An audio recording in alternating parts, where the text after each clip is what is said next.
ಅಧ್ಯಕ್ಷರಾಗಿ ಏನು ಹೇಳ್ತೀರಾ? ನೋಡಿ, ಯಾವುದೇ ಹೆಣ್ಣುಮಗಳ ಮೇಲೆ ಯಾವುದೇ ಥರ ದೌರ್ಜನ್ಯ ಆದ್ರೂ ಅದು ದೌರ್ಜನ್ಯನೇ.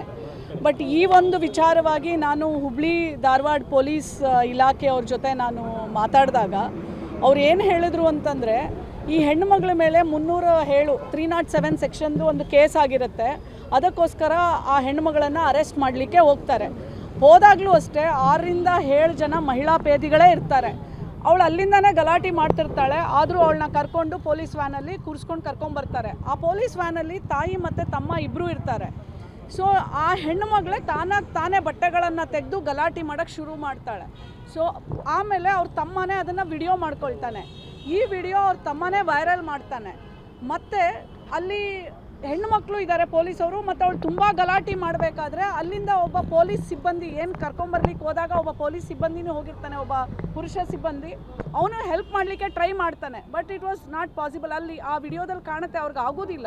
ಆದರೆ ನಾವು ಈಗ ಜುಡಿಷಿಯಲ್ ಕಸ್ಟಡಿಯಲ್ಲಿದ್ದಾಳೆ ಆ ಹೆಣ್ಣುಮಗಳು. ಸೊ ಹಾಗಾಗಿ ಅವಳ ಮೇಲೆ ಮತ್ತು ಅದನ್ನು ಅಕಸ್ಮಾತ್ ಜುಡಿಷಿಯಲ್ ಪೊಲೀಸ್ ಅವ್ರು ಮಾಡಿದರೆ ಅವಳಲ್ಲಿ ಜಡ್ಜ್ ಮುಂದೆ ಹೇಳ್ಬೋದಿತ್ತು. ಆದರೆ ಅವಳು ಅದನ್ನು ಯಾವುದೂ ಹೇಳಿಲ್ಲ. ಅವಳ ಮೇಲೆ ಏನು ಬೇರೆಯವರು ಆರೋಪ ಮಾಡಿದ್ದಾರೆ ಅದರ ಮೇಲೆ 307 ಆಗಿತ್ತು. ಅದರಿಂದ ಅವಳು ಜುಡಿಷಿಯಲ್ ಕಸ್ಟಡಿಯಲ್ಲಿ ಇವತ್ತಿದ್ದಾಳೆ. ಪೊಲೀಸ್ ಅವರ ಮಾಹಿತಿ ಇದು. ಅವ್ರು ಮಾಡಿಲ್ಲ, ತನ್ನಷ್ಟಕ್ಕೆ ತಾನೇ ಮಾಡಿಕೊಂಡು ಅದನ್ನು ಗಲಾಟೆ ಮಾಡಿಕೊಂಡು ಅದು ಬೇರೆ ಥರ ಪಿಕ್ಚರೈಸ್ ಮಾಡೋಂಗೆ ಸ್ವಂತ ತಮ್ಮನೇ ವಿಡಿಯೋ ಮಾಡಿ ವೈರಲ್ ಮಾಡಿರೋದು. ಆ ವಿಡಿಯೋದಲ್ಲೂ ಪೊಲೀಸ್ ಅವರು ಅವಳು ಬಟ್ಟೆ ತೆಗೆಯೋದು ಎಲ್ಲೂ ಇಲ್ಲ.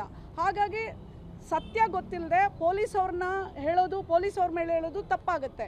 ಆದರೂ ನಾನು SP ಅವ್ರಿಗೆ ಪತ್ರವನ್ನು ಬರೆದಿದ್ದೇನೆ. ಇದು ಅಕಸ್ಮಾತು ಏನಾದರೂ ಪೊಲೀಸ್ ಅವರೇ ಮಾಡಿದರೆ ಅವ್ರ ಮೇಲೆ ಸೂಕ್ತ ಕ್ರಮ ಆಗಬೇಕು, ಮುಲಾಜೆ ಇಲ್ಲದೆ ಯಾರಾದರೂ ಆಗಿರಲಿ. ಹಾಗೆ ಹೇಳಿ ಕರೆಕ್ಟ್ ತನಿಖೆ ಮಾಡಿ ನಮಗೆ ವರದಿಯನ್ನು ಕೊಡಲಿಕ್ಕೆ ನಾನು ಹೇಳಿದ್ದೇನೆ.